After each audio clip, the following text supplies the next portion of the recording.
নমস্কার, আপনারা দেখছেন হাই নিউজ। আমি শ্রীপর্ণা রয়েছে আপনাদের সঙ্গে। শুরু করছি আজকে নিউজ টুডে। আরজিকর মেডিকেলের তরফ থেকে ফের হাউস স্টাফ নিয়োগ। সন্দীপ ঘোষের আমলে নিয়োগ দুর্নীতির অভিযোগ ওঠে। এবার স্বচ্ছতার সঙ্গে স্টাফ নিয়োগ হচ্ছে বলে জানিয়েছে আরজিকর কর্তৃপক্ষ।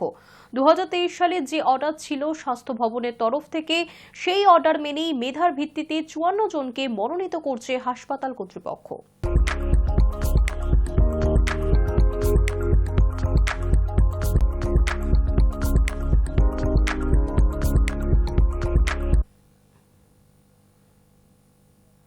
খোদ বিডিও অফিস চত্বরে মিলল bundle bundle voter ID card, আর তারই পাশে পড়ে আগুনে পুড়ে যাওয়া বেশ কিছু নথিপত্র।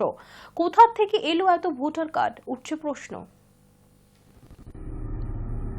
জাল পরিচয়পত্র ও জাল পাসপোর্ট নিয়ে যখন তোলপাড় গোটা দেশ, তখন প্রশাসনকে বুড়ো আঙুল দেখিয়ে খোদ বিডিও অফিস চত্বরে মিলল bundle bundle voter ID card. Basirhat মহকুমা সন্দেশখালীর 1 নম্বর ব্লকের সন্দেশখালীর 1 নম্বর সমষ্টি উন্নয়ন দপ্তরের পাশের নয়নজলি থেকে উদ্ধার বান্ডিল বান্ডিল ভোটার কার্ড। তারই পাশে পড়ে রয়েছে আগুনে পুড়ে যাওয়া বেশ কিছু নথিপত্র। বর্তমানে যে পরিস্থিতি, তাতে আইডি কার্ড নিয়ে সরকারের বিভিন্ন দপ্তর থেকে উঠে আসছে জাল পাসপোর্ট সহ একাধিক ভারতীয় গুরুত্বপূর্ণ ফেক নথি তৈরির অভিযোগ। এলাকাবাসীদের কথায় এই বিডিও অফিস চত্বরে বহু বেআইনি এবং অবৈধ কাজের কারবার চলে। যদিও কারা এই ঘটনার সঙ্গে জড়িত থাকতে পারেন, সেই প্রসঙ্গে মুখ খোলেননি তারা। গিয়ে দেখলাম অনেক আই কার্ড পড়ে আছে, ভারতীয় পরিচয়পত্র। মাথায় ঢুকলো না, যদিও আমি এখানকার স্থানীয় বাসিন্দা, পাশেই বিডিও অফিস। কারা পড়লো, কী পড়লো, তবে যতটুকু জানি বিডিও অফিস থেকেই সব এখানে পড়ানো হয়েছে 3-4 দিন ধরে। তাছাড়াও এখানে বেশ কিছু পড়ে রয়েছে। এটা তো ভাববার বিষয়, প্রশাসনের দেখা উচিত। কিন্তু কি বলবো, বলার কিছু নেই। বর্তমান যে অবস্থা আমাদের দেশের রাজনৈতিক অবস্থা, মানে আপনি সত্য বলতে গেলেই বিপদ আছে। তাহলে কি অসাধু চক্র গোটা দেশ জুড়ে গ্রাস করে ফেলেছে? বাংলাদেশের বর্তমান পরিস্থিতি নিয়ে ভারত এবং বাংলাদেশের মধ্যে যে অস্থিরতা তৈরি হয়েছে, এবং ভারতের বিভিন্ন গোয়েন্দা দফতর একেবারেই সজাগ হয়ে উঠেছেন, সেই সময় দাঁড়িয়ে ভারতের নির্বাচন কমিশনের দেওয়া গুরুত্বপূর্ণ নথিপত্র কি করে প্রকাশ্যে পড়ে রইল, তা নিয়ে উঠছে প্রশ্ন। ঘটনায় সন্দেশখালীর বিধায়ক সুকুমার মাহাতো বিষয়টি নিয়ে খুব একটা গুরুত্ব দিতে চাননি। তার কথায়, ভোটার আইডি কার্ড নিয়ে যদি এরকম ধরনের কোনো ঘটনা ঘটে থাকে, তাহলে বিডিও, এসডিও এবং নির্বাচন কমিশনে তার জবাব দেবেন। যদি এরকম আইডেন্টি কার্ড পাওয়া যায় বা আপনারা যদি পেয়ে থাকেন, আমার মনে হয় না যে এই বিষয়টা আমরা কিছু বলতে পারবো, কারণ এটা সরকারি বিষয়। সেন্ট্রাল গভর্নমেন্টের ইলেকশন কমিশন তারা এই বিষয়টা দেখে, এবং আপনারা জানেন যে বছরে কয়েকটা বার ভোটার আই কার্ড তৈরি হয়। এটা সম্পূর্ণ ইলেকশন কমিশন বলতে পারবে, বা সংশ্লিষ্ট বিডিওর কাছে যদি থাকে বিডিও বলতে পারবেন।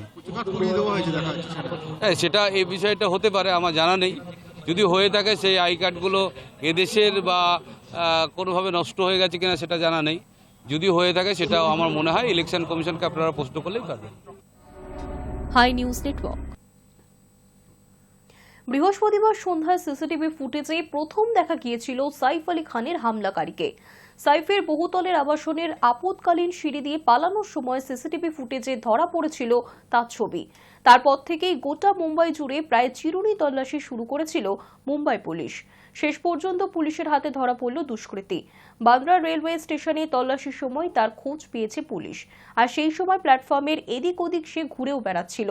তার গতিবিধি থেকে সন্দেহ হতেই এগোয় পুলিশ। এরপরই তাকে আটক করে মুম্বাই পুলিশ, আর এই মুহূর্তে আক্রমণকারীকে টানা জিজ্ঞাসাবাদ করছে মুম্বাই পুলিশ।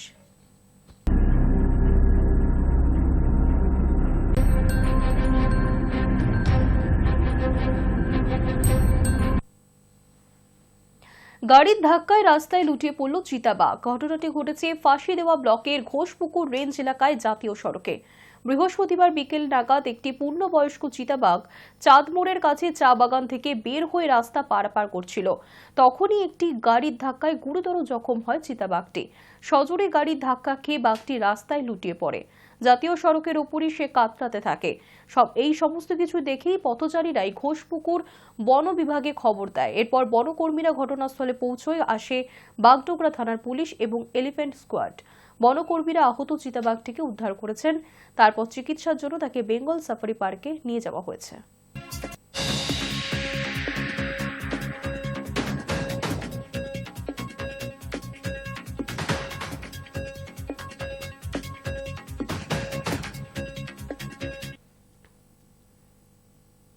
সোমবার থেকে শুরু হয়েছে মহাকুম্ভ মেলা। লক্ষ্য পেরিয়ে কোটি মানুষের ভিড়ে জমজমাট দেশের সবচেয়ে বড় ধর্মীয় তথা সাংস্কৃতিক ইভেন্ট। আর সেখানে এবার দেখা মিলল আইআইটি বাবার। আসুন পরিচয় করিয়ে দিই।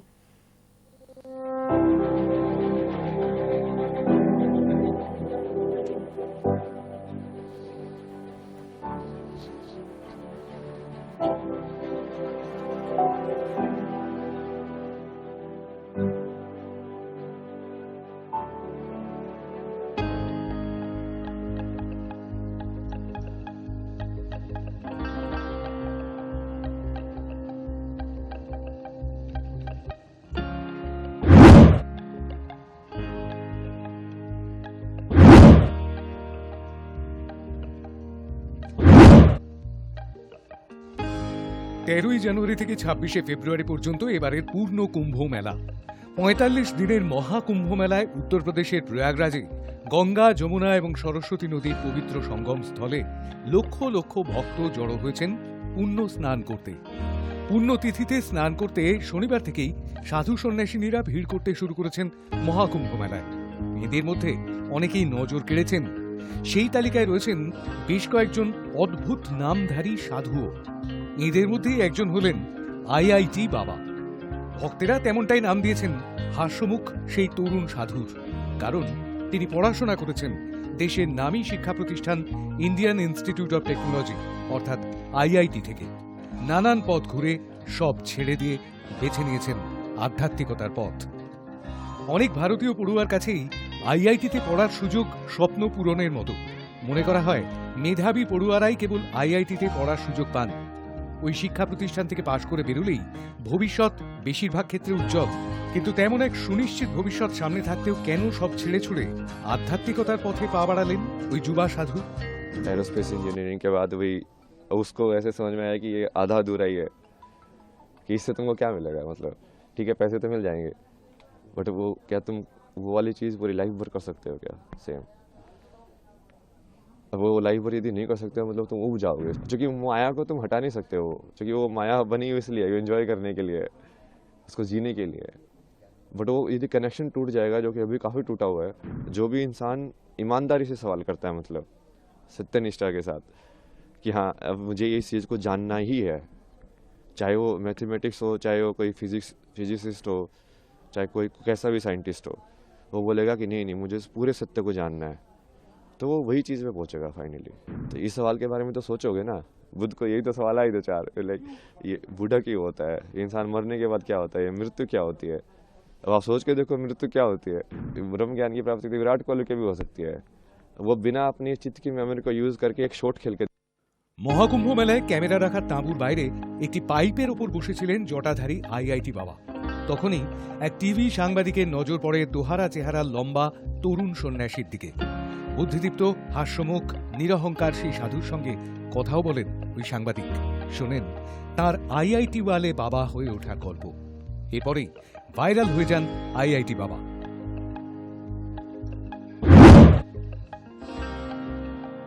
আইআইটি বাবার আসল নাম অভয় সিং। হরিয়ানার বাসিন্দা অভয় পড়াশোনা করেছেন আইআইটি বোম্বে থেকে। অভয় জানিয়েছেন আইআইটি থেকে এরোস্পেস ইঞ্জিনিয়ারিং নিয়ে পড়াশোনা করেছেন তিনি। আইআইটি বোম্বেতে ৪ বছর পড়াশোনা শেষ করে কেরিয়ারে পথ পরিবর্তন করেন তিনি। স্নাতকোত্তর করেন ডিজাইনিং নিয়ে, ছবি তোলার কাজও করতে শুরু করেন। পাশাপাশি শিক্ষার্থীদের পদার্থবিদ্যার প্রশিক্ষণও দিতেন তিনি। তবে শেষমেশ বিজ্ঞান এবং মহাকাশের জগৎ ছেড়ে নিজেকে আরও চিনতে আধ্যাত্মিকতার পথে এগোনোর সিদ্ধান্ত নেন। ঈশ্বরকে বোঝার জন্য দীক্ষা নিয়ে সন্ন্যাসী হন অভয়। দীক্ষা নেবার পর অভয়ের নাম পরিবর্তন হয়ে মাসানি গোরখ রাখা হয়। মহাদেবের উদ্দেশ্যে নিজের জীবনটাকে উৎসর্গ করেন তিনি। নিজেকে রাঘব এবং জগদীশ বলেও পরিচয় দেন তিনি।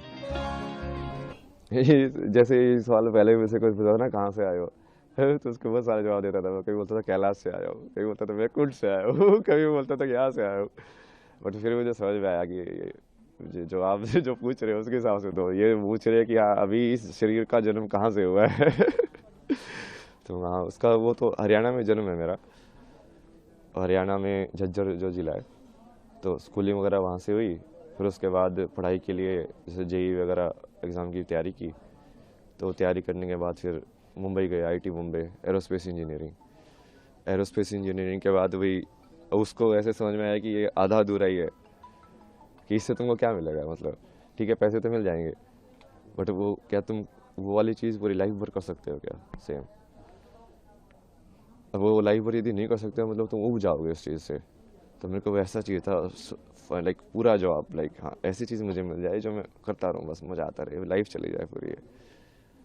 और उसकी खोज में तुम निकलते गए, फिर जैसे मीनिंग ऑफ लाइफ तुम ढूंढते रहते हो, यार ये लाइफ का मतलब क्या है, मुझे क्या करना चाहिए, आगे बढ़ते जाते हो, आगे बढ़ते जाते हो। उसमें बहुत सारे ऐसे रास्ते आए, बहुत सारी चीज़ें हुई बीच बीच में, यहाँ वहाँ मोड़ आए बहुत सारे, धीरे धीरे आके फिर तुमको वही फाइनली वही तुम वैसे ही देखते हो कि जो होना होता है वो वैसे ही होता है।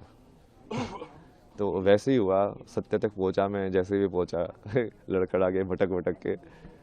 फिर उसके बाद अभी तो जैसे फिर उसको समझ में आया कि अभी जो भारत का जितना भी ये वैदिक जो ज्ञान बोलते हैं या पुराना जो संस्कृति ज्ञान बोलते हैं वो सारा का सारा उसी के ऊपर डिपेंडेंट है। मतलब अपने जितने भी हैं नाट्य शास्त्र या जो भी बनाए गए हैं वो सब आध्यात्म को केंद्र बिंदु लेके बनाए गए हैं। सब राग जो डिज़ाइन हुए हैं, म्यूज़िक से लेके परफॉर्मेंस से लेके, फिर रहन सहन से लेके, फिर जो परिवार का जो विधि है, शादी का विधि है, संस्कार जो होते हैं बच्चों के के सारे ये उस चीज़ को केंद्र बिंदु लेके डिज़ाइन किए गए हैं। पूरा सिस्टम जो पूरा जो जैसे आश्रम की व्यवस्था थी पहले कि हाँ ब्रह्मचर्य आश्रम होगा, गृहस्थ आश्रम होगा, तो वो पूरा वैसे ही उन्होंने बनाया है कि अब इस माया में तुम कैसे डिज़ाइन करो कि वो आध्यात्म वाला जो कनेक्शन है वो बना रहे, कि लोग खो ना जाए ज़्यादा। क्योंकि माया को तुम हटा नहीं सकते हो, क्योंकि वो माया बनी हुई इसलिए एंजॉय करने के लिए, उसको जीने के लिए। बट वो यदि कनेक्शन टूट जाएगा, जो कि अभी काफ़ी टूटा हुआ है, अभी लोगों को वही लगता है कि ये सब अलग अलग है, अलग अलग नहीं है, वही की चीज़ है वो। সদা হাস্য এবং শান্ত স্বভাবের আইআইটি বাবা জানিয়েছেন জীবনের অর্থ বোঝার জন্য উত্তর আধুনিকতাবাদ, সক্রেটিস এবং প্লেটোর দর্শন নিয়েও পড়াশোনা করেছেন তিনি। আইআইটি বাবার কথায়, আমি এখন বুঝতে পারি আমি এখন যা আহরণ করছি সেটাই আসল জ্ঞান। যদি আপনি মন বা মানসিক স্বাস্থ্য ভালো করে বুঝতে চান তাহলে আধ্যাত্মিকতার মাধ্যমেই তা অর্জন করতে পারেন। जॉब तो बहुत सारी अलग अलग टाइप की किया है मैंने। लाइक अभी जो लास्ट जॉब थी वो तो इसमें थी यूआई यूएक्स के अंदर, ये ऐप्स वगैरह डिज़ाइन करना, वेबसाइट डिज़ाइन करना, इसका फ्लो वगैरह डिज़ाइन करना। उससे पहले जैसे इसमें भी काम किया मैंने, ये ट्रैवल फोटोग्राफी या डिसोर्स करके एक प्रोजेक्ट आईआईटी बॉम्बे का गवर्नमेंट स्पॉन्सर प्रोजेक्ट था। उसमें बेसिकली वो डॉक्यूमेंट करने के लिए इंडियन आर्ट्स एंड क्राफ्ट और हिस्ट्री को, तो उसके थ्रू वैसे मैं बहुत जगह पे घूमा, बहुत सारी चीज़ें डॉक्यूमेंट किए मैंने, पुराने टेम्पल्स लाइक पेंटिंग स्टाइल्स और ये सब। उसके बाद जैसे इसमें भी काम किया मैंने, मैगजीन्स वगैरह में, फिल्म मेकिंग भी की मैंने, डॉक्यूमेंट्री फिल्म में मेरी लाइक फिक्शन फिल्म भी है बहुत सारा कंटेंट है भाई। আইআইটি বাবার বক্তব্যের ভিডিও সমাজ মাধ্যমে ঝড়ের মতো ভাইরাল হয়েছে। যুবা সাধুর প্রশংসায় পঞ্চমুখ হয়েছেন নেটিজেনদের একাংশ। একজন লিখেছেন, সমস্ত ব্রহ্মাণ্ডের জ্ঞান অর্জন করার পরেও শূন্যতা থেকে যায়, শিব চিরন্তন সত্য। আইআইটি বাবা তার জীবন্ত উদাহরণ। তবে আইআইটি থেকে পড়াশোনা করার পরেও ভবিষ্যতের কথা না ভাবার জন্য আইআইটি বাবার সমালোচনাও করেছেন কেউ কেউ। একদিন আগেই একটি সর্বভারতীয় সংবাদ মাধ্যমে অভয় সিং এর বাবা করণ গ্রেওয়াল জানিয়েছেন তার পরিবার চায় অভয় বাড়ি ফিরে আসুক। কিন্তু যে আধ্যাত্মিকতার টানে বিলাস ব্যসনের জীবনের প্রলোভন কাটিয়ে ঘর ছাড়া হয়েছেন অভয়, আর কি মোহমায়ার জগতে ফিরবেন তিনি? প্রশ্নটা রয়েই গেল। ব্যুরো ইনপুটের সঙ্গে Shantam Chakraborty report, hi news network.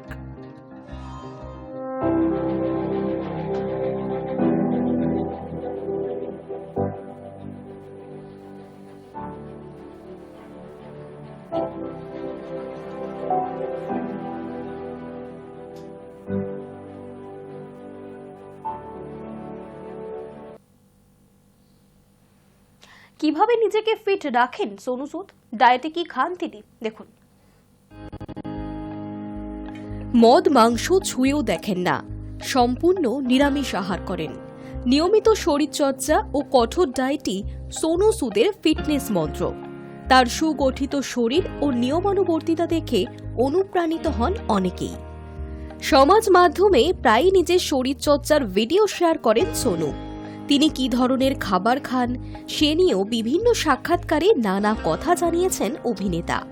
সম্প্রতি একটি সাক্ষাৎকারে সোনু বলেছেন তিনি একেবারেই একঘেয়ে খাবার খান, যাকে বলে সাদামাটা হাসপাতালের মতো খাবার। অথচ তার বাড়িতে সেরা রাঁধুনিরা রয়েছেন। আর ডায়েটে থেকে রুটি বা পরোটা একেবারেই বাদ দিয়ে দিয়েছেন তিনি।